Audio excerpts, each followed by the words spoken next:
Hello, this is MrChabry, and we're going to be doing another Pokemon Challenge video. So today we're going to be looking at Tauros. Tauros is one of the best Pokemon in Generation 1, so there's no question that it will be able to beat Red pretty easily. However, what I want to know is, what is the final level Tauros will have to be at in order to do this? And something that I've been wanting to implement in my challenge videos is some history stuff, so we're going to be talking about some history stuff as we play through this challenge. Let me know if you like this structure. Looking at Tauros, we can see that it's got really great speed and pretty good attack. However, its special is a little bit lower, but it does get a wide array of different special moves that it can actually use and help it out. So we're going to be using some of those, but yeah, this Pokemon is an amazing Pokemon in Generation 1, and it's actually considered one of the best Pokemon competitively in Gen 1. Starting out, I named my character Teddy after Teddy Roosevelt. And for the rival's name, Teddy Roosevelt has a perfect person to fit this role: William Taft. Teddy Roosevelt and William Taft's story is very intriguing. These two were seen as inseparable partners. However, the 1912 election will change that. I used the Universal Pokemon Randomizer to turn Blastoise into Tauros. That way we have access to it throughout the whole game. That means our opponent will be using Venusaur through the playthrough. I named the Tauros Bully, which is a word that once meant excellent. Time for our first battle, and it actually goes very easily. The Bulbasaur can't really do much to Bully because of Bully's really high attack, really nice speed, and it gets stab on tackle, so we easily win this.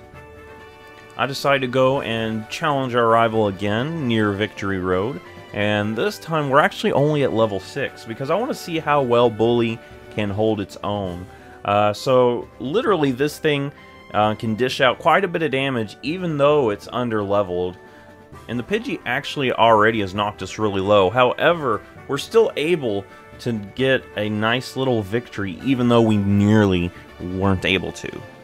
Next up is Viridian Forest, and I'm going to try to skip as many trainers as I can skip because I want Tauros to be under-leveled through most of these battles.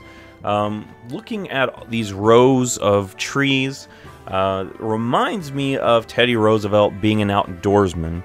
This photo isn't an actual photo. It's actually from a newspaper advertising the 1912 election, where each of the candidates are on a specific animal representing their political party.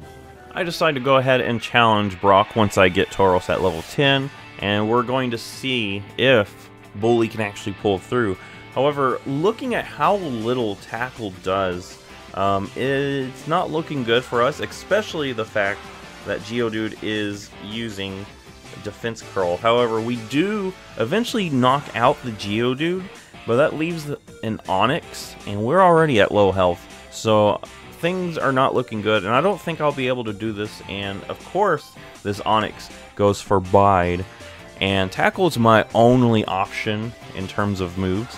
So once Onix goes for Bide, there's not much I can really do. I can't use a potion, I can't use any status moves. So we're going to have to just continuously tackle and hope that whenever we come back, we can actually knock out this Onix.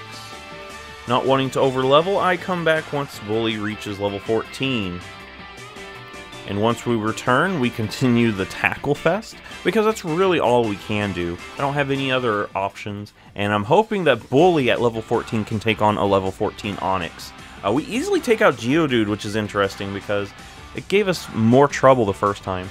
But now we just hammer back and forth on the Onix, and we nearly were unable to take it out. However, we do finally take it out at the last second.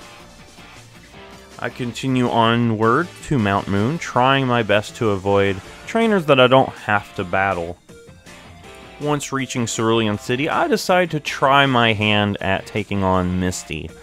So we go for a Tackle, which actually shows me that this thing can do a lot of damage, which is really nice. And that makes me feel really good about this battle, even though we are under-leveled compared to her Starmie. However, once she hits us with Bubble Beam, I realize, wow, there's not much we can do in this because our special is so low, and we do get critted twice. So it's onward to Nugget Bridge, and there we see William Taft once again. So it's time to challenge him to another Pokemon battle. And I actually forgot to heal up before this battle, so we're actually at a disadvantage early on. Level 18, we're still pretty good against the Pidgeotto, and Abra can't do anything to us. Next up is the Rattata, and we do level up too, which is going to help us out in this battle. But I don't really think we needed it, because level 15 Rattata goes down easily. And the last thing is a level 17 Bulbasaur, and instead of really going for offensive moves, he's going to growl and go for a Leech Seed on us. Once we do that, we return back to challenge Misty, this time at level 20, so we're doing a lot better, and we actually have another move that we can use, Bide. I went ahead and taught it to Bully, because I think that could help in certain situations. We're going to get to level 21 after taking out the Staryu, and we do learn Stomp, which is way better than Tackle. So we're going to stick to using Stomp for a little bit now. And we actually do quite a bit of damage to Starmie, and Misty doesn't really put up a fight once Starmie is out on the field. Once reaching the SSN, Teddy Roosevelt wants to meet the captain. However, Taft is in his way, and he can't let Taft just stand in the way. He has to battle William Taft. So right off the bat, Taft sends out his Pidgeotto. I'm actually at level 24 with Bully, and Stomp does quite a bit of damage. I go for Tackle on the times that I think it would easily knock out the opponent. Stomp gets a crit right there. And I actually think Tackle will finish the Kadabra, however, I kind of miscalculated, and it's going to hit us with Confusion. That's not much of a problem, though, because we take so little on that. And we're going to go ahead and just finish this Ivysaur with another Stomp. Before we leave the SSN, there's something very important that we have to find. We do have to battle some trainers to get it. However, they are really easy for us to knock out. And we do eventually get to the wonderful item, the TM for Body Slam, TM08. Now, Body Slam is one of the best moves on Tauros, and I'm going to go ahead and teach it to it right away. Now, if you forget to grab TM08 before leaving the SSN, you can kiss that wonderful TM goodbye, because it does not give you another chance to get it. So grab that before the SSN leaves, and go on with your journey.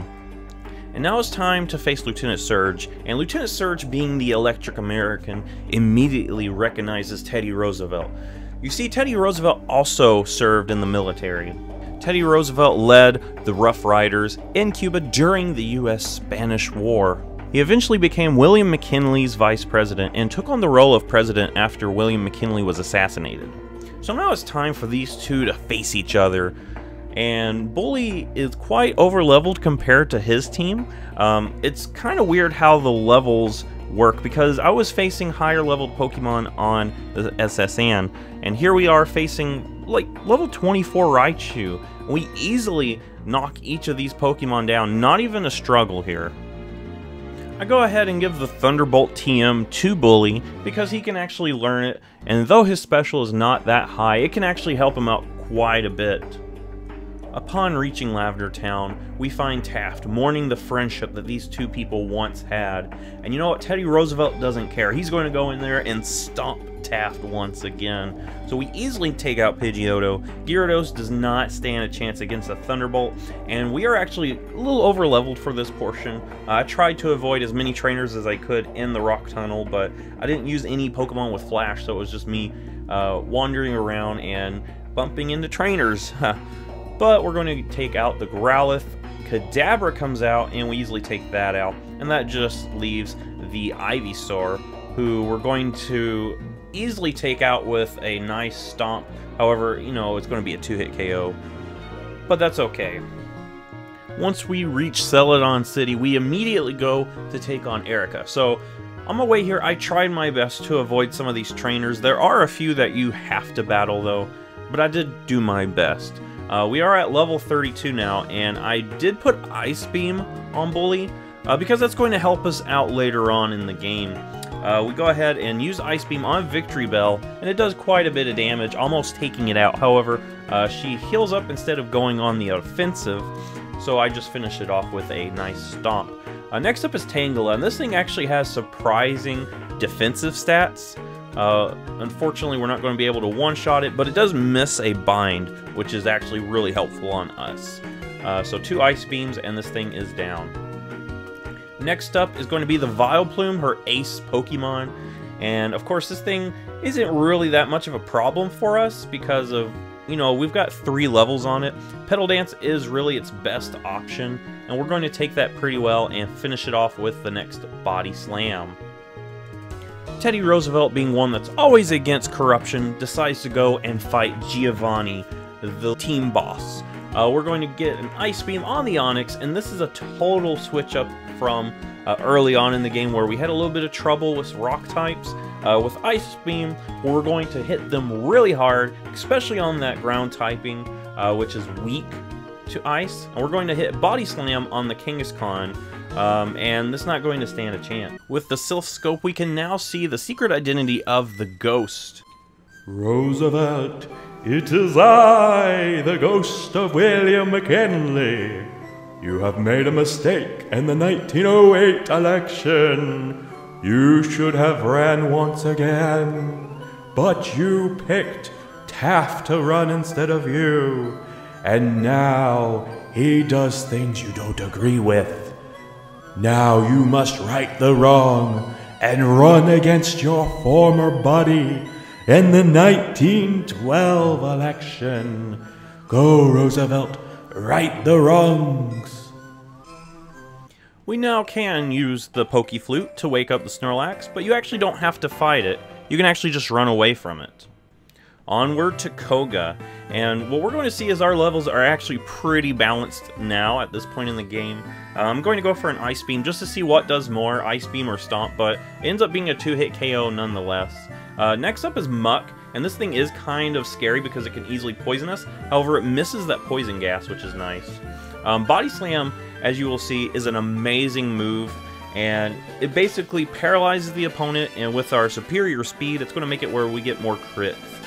This time I go for Body Slam on the Coughing, and that ends up being a 1-hit KO. Of course, it was a crit, and that probably is helped by our amazing speed, but that just gives you an idea of how good this thing is. Last up is that Wheezing, and we're going to go for an Ice Beam, but unfortunately we're going to get hit with a Self-Destruct. Luckily, though, we barely survived that, so we do get a victory. Time to take on the Rockets, and who do we meet hanging out at Silphco while the Rockets take over? None other than Taft. Now, this is a perfect metaphor for what happened in the 1912 Republican Convention. Of course, Teddy was more popular, so he was actually leading in the primaries. However, once it came time to go to the convention, the Republican Party actually gave Taft the nomination. Thus, Teddy Roosevelt created his own political party, the Bull Moose Party. So now it's time to face Taft within the rocket operation, and we're going to go for an Ice Beam first. I actually replaced Thunderbolt with Earthquake. It's a TM that I found in the Silphco, and it actually works out very well for Bully here. We're going to finally take it out after hitting it with 2 Body Slams. Unfortunately, we took nasty damage. We don't have Thunderbolt, so we can't one-shot Gyarados. We do hit it with a nice Body Slam, but we get hit with a nasty Hydro Pump. Luckily, Gyarados goes for a potion instead of attacking, so we're okay there. Growlithe goes down instantly with an Earthquake, but looking at where we're at, 1 hit will probably knock us out. I don't see a way that we're living anything, so we're going to see Alakazam come in. Luckily, we outspeed Alakazam at this point, but I'm kind of nervous about Venusaur because it actually has enough bulk that it should be able to take a hit from Bully. So I'm going to go for a Body Slam, and it lives, but it goes for Poison Powder instead of an offensive move. So I finish it off with Ice Beam, and we get another knockout here. We finally reach Giovanni, and this is going to be a pretty simple battle, I do believe, because Giovanni doesn't seem to be that much of a threat to Bully. Quick Earthquake makes quick work of the Nidorino. Next up is Kangaskhan, and we easily Body Slam this thing for a 2-hit KO. A lot of people seem to think Kangaskhan as pretty much another normal offensive Pokemon, but Tauros is way better at being used as an offensive normal type. But we do level up. I've been trying to avoid a lot of these trainer battles in the Rocket Silphco operation, so that's why we're not that much higher in level than we were earlier. Earthquake almost knocks out Ryhorn, but not quite, but we do get a nice knockout on it. next turn. And that's going to leave the Nidoqueen, and this thing does have some decent bulk, so I think it would probably be able to live a hit. And it might be able to do some damage to us, but we're going to crit it, and we don't even have to worry about that. Up next is Sabrina, and of course her Pokemon are pretty fast. However, I think at this level I might be able to outspeed most of them, and they have really low defense. So we easily one-shot the Kadabra, not even a problem. Next up is the Mr. Mime, and Mr. Mime is an interesting Pokemon. It's got more special defense in newer generations, so that means here it's probably got good special. However, its defense is still low, and we easily knock it out. Venomoth actually takes a Body Slam, and it poisons us, but that's not that much of a problem because we're doing so well in this. And now it wants to learn Rage, which is actually a pretty terrible move for us to learn at this point. Body Slam is so much better, and we're going to instantly kill this thing with a Body Slam. And a funny thing about these challenges is usually at the Fire-type gym, I actually answer the questions wrong on purpose so I can battle the trainers. However, here we're going to actually answer them right, so we can skip the trainers and go right to Blaine. And now we finally reach Blaine, and really I don't think he's going to be that much of a problem, because Earthquake seems to be very effective in handling these fire types. So he leads off with Growlithe, we instantly knock that thing down. Next up he's going to bring out his Ponyta, but I'm not too worried about this thing either, because, you know, Earthquake is just such a good option against a lot of his Pokemon. Next up is Rapidash, and I am a little bit more nervous on this one, just because it is an evolved Pokemon. But level-wise, we are in a decent place, and we're still able to one-shot it. We're actually going to gain a level here, but next is his Arcanine, and if there's a Pokemon that could probably live in Earthquake, it's going to be this thing, because it actually has some decent bulk to it. And it is going to live, it's going to smack us with a Fire Blast. Of course, our special's pretty low, so we do take a lot of damage there, but we're going to finish it off with an Earthquake. And now to finish off the gym badges, it's time to face Giovanni. And this just proves how corrupt this guy is. He's leading an evil team while also being a gym leader. And Roosevelt, if there's one thing he doesn't like, that's corruption. So he's going to go in here and stomp out the corruption. A lot of Giovanni's Pokemon are actually weak to Earthquake, so we do a lot of damage. I actually go for a Stomp there just to save some of the power points. But next up is Dugtrio, and this thing does not want to take an Ice Beam at all, so we're going to Ice Beam it and one-shot it. Next up is Nidoqueen, and I decided to go for an Ice Beam just to see how much damage it does as we get hit with a Poison Sting. And Giovanni's Pokemon's always been kind of weird because Poison Sting is a terrible move, and here he is as the last gym leader relying on Poison Sting. We're going to hit Body Slam on the Nidoqueen. We could have probably one-shot it with Earthquake, but I wanted to save my Earthquakes for this thing. However, I go for Ice Beam just to see if it would do more damage, and we get a crit, and we one-shot it. So, nicely done. Giovanni stands no chance. On my way to Victory Road, we come across William Taft again. And this time, we're pretty even level-wise. I'm going to go ahead and Ice Beam the Pidgeot. It takes 2 hits, and it takes it down, which is really nice to know that even though Bully has low special, it can still put out pretty good damage depending on the Pokemon we're going against. Next up is Ryhorn, and this thing has terrible special, so I'm just going to go ahead and Ice Beam it as well. I was trying to decide whether to Earthquake it or Ice Beam it, and thinking about it, Ice Beam probably was the better choice. So next up is Gyarados, and like I said, I no longer have Thunderbolt for this thing, but 2 Body Slams does the job pretty well. Gyarados is a pretty scary Pokemon because it does have decent bulk to it, and it does have a lot of attack power, so it can do a lot of damage. Growlithe goes down to Earthquake really easily. I'm actually surprised this thing's not an Arcanine yet, because if it was an Arcanine, it would actually be quite more of a threat, really. So next up is going to be the Alakazam. And of course, Alakazam is a fast Pokemon, but it's got terrible, terrible defenses. So we're going to Stomp it, and it actually lives a Stomp, which I'm actually surprised. I thought 1 Stomp would probably finish it off, but it's not enough. Last up is the Venusaur, and we're going to try Ice Beam to see how much damage that does. We get hit with a nasty Razor Leaf, but luckily my opponent does not go for it again, and we can finish off the Venusaur. Once we make it to the Pokemon League, we're going to look at Tauros' stats, and this thing has really good speed, really good attack. So we're going to be able to do quite a bit. However, I don't know if we're going to be able to beat the entire Pokemon League with our first attempt. First up is Lorelei, and she's going to lead off with her level 54 Dugong, which I'm actually under-leveled for this, which is what I wanted, technically. But yeah, Body Slam's going to not be a 2-hit KO, so I'm going to go for a Stomp to save some of my power points. We're going to see Cloyster come out, and the problem with Cloyster is it's got really high defense. So it's going to be quite difficult for us to take it out. I no longer have Thunderbolt, so I can't rely on hitting it with that move that would have probably actually one-shot it, because Cloyster has terrible special. We're going to get hit with a Clamp, unfortunately. We do see it get fully paralyzed, and it goes for a Super Potion. I'm going for Stomps for flinches and paralysis, which eventually gives us the knockout on it. But next up is Slowbro, and if you know Slowbro, this thing also has really, really high defense. And it's going to be quite difficult for us to take it out, but luckily, Lorelei doesn't seem to go for any offensive moves with it. Next up is Jinx, and this thing has really terrible defense, so a crit will knock it out. And last up is this Lapras. So I'm actually kind of nervous about Lapras because it's pretty bulky. I'm hoping that it doesn't get a chance to hit us, and it smacks us with a Hydro Pump. This does not slow Roosevelt down. In fact, not even an assassination attempt on him in the 1912 election slowed him down. You see, this man named John Fleming Shrink believed he was visited by the ghost of William McKinley. He was able to get close enough to him that he shot him in the chest. Luckily, though, Roosevelt had his steel eyeglass case in his shirt pocket, and that was able to slow the bullet down enough where it didn't hurt any vital organ. He was able to finish his speech, but he had to live with that bullet in his chest for the rest of his life.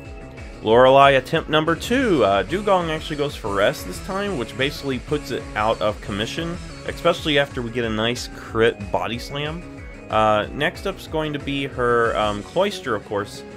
We do try to learn Takedown, but, you know, Body Slam is so much better than Takedown, so there's no reason to even learn it.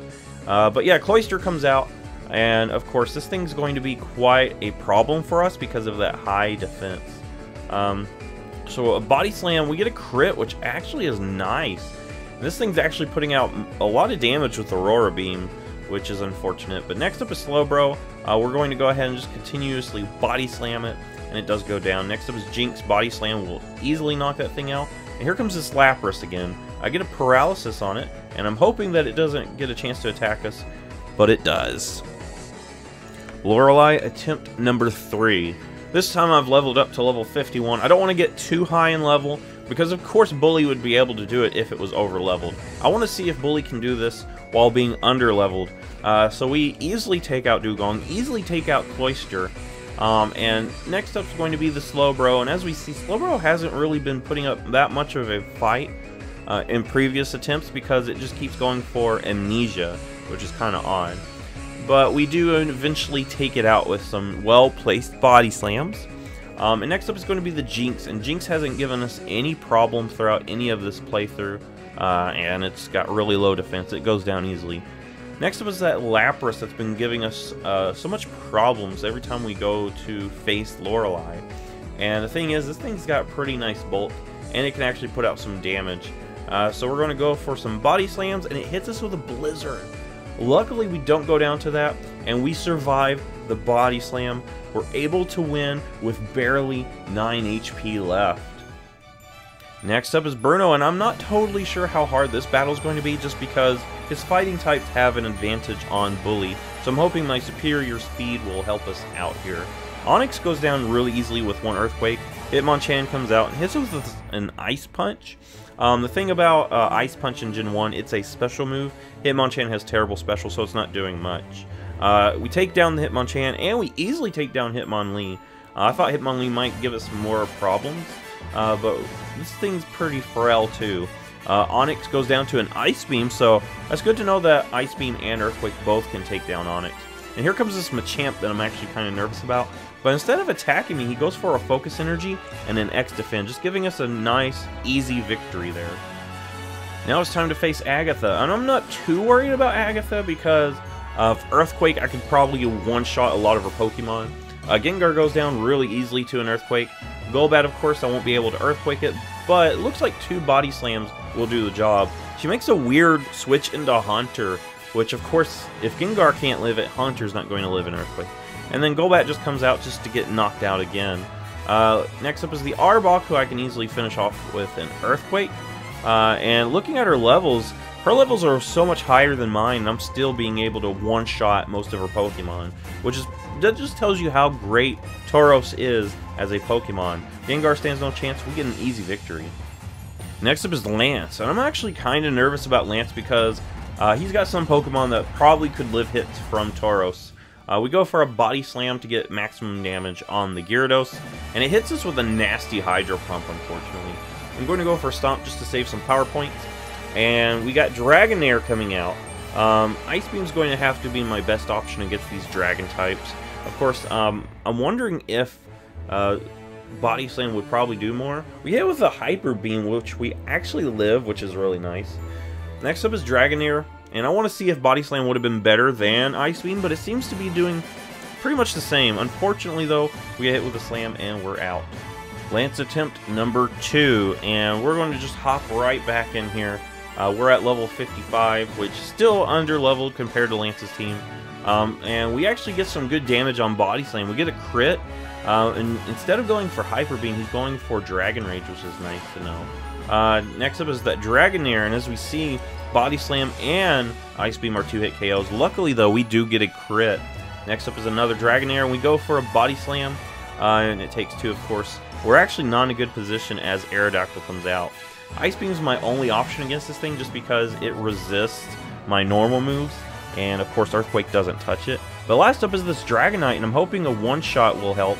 Unfortunately, we don't get the one-shot, but we do take it out, which is nice.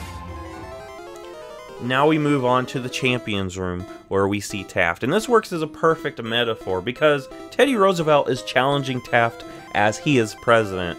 So, who's going to win the 1912 election? Can Tauros win, even though it's under-leveled? Stay tuned and you're going to find out. Champion attempt number 1. And we're going to, of course, go for a Body Slam against the Pidgeot to see if it does good damage. It's a 2-hit KO, which is nice. Alakazam comes out, Body Slam, instantly knocks it out. Of course, I'm going to go for Earthquake here. And it looks to be a 2-hit KO, whereas Ice Beam will finish it off too. Now, Gyarados is where I'm kind of nervous because this thing actually has decent bulk, and I don't have anything really super effective against it.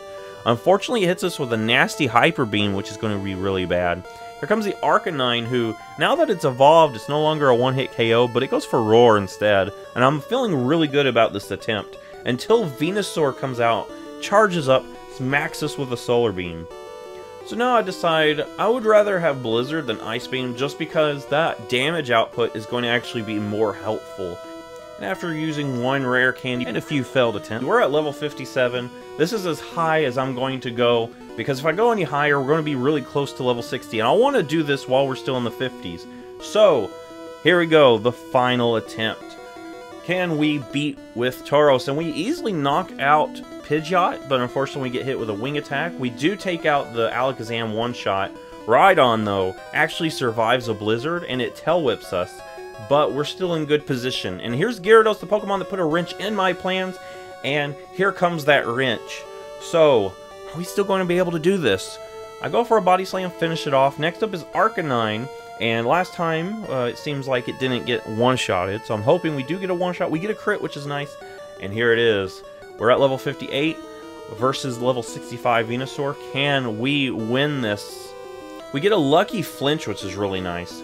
But now, we're going to go for a Body Slam, and we see it charging up once again. But luckily, 1 more hit will be enough, and we finish off the Venusaur finally, once and for all. We have defeated Taft, just like Roosevelt did in the election. So that means Roosevelt was the president after 1912, correct?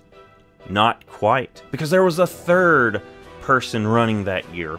You see, Taft and Roosevelt was so caught up with their own rivalry, they didn't realize that the other candidate was getting way more support. So when the results did come in, Woodrow Wilson easily won the presidency. But the fact that Roosevelt got more votes than his rival Taft probably proved to him that the Republican Party went with the wrong candidate, and that he would have probably won had he been their primary candidate. And it's time to take a step into the Hall of Fame. We have Bully, level 58, able to beat the entirety of Pokemon Red. Of course, HM Pokemon were also needed. But the fact that this thing could come into the Elite Four and finish it off with such a low level compared to the Champions team just proves how great Tauros is in Generation 1. So, if you like this, give it a thumbs up.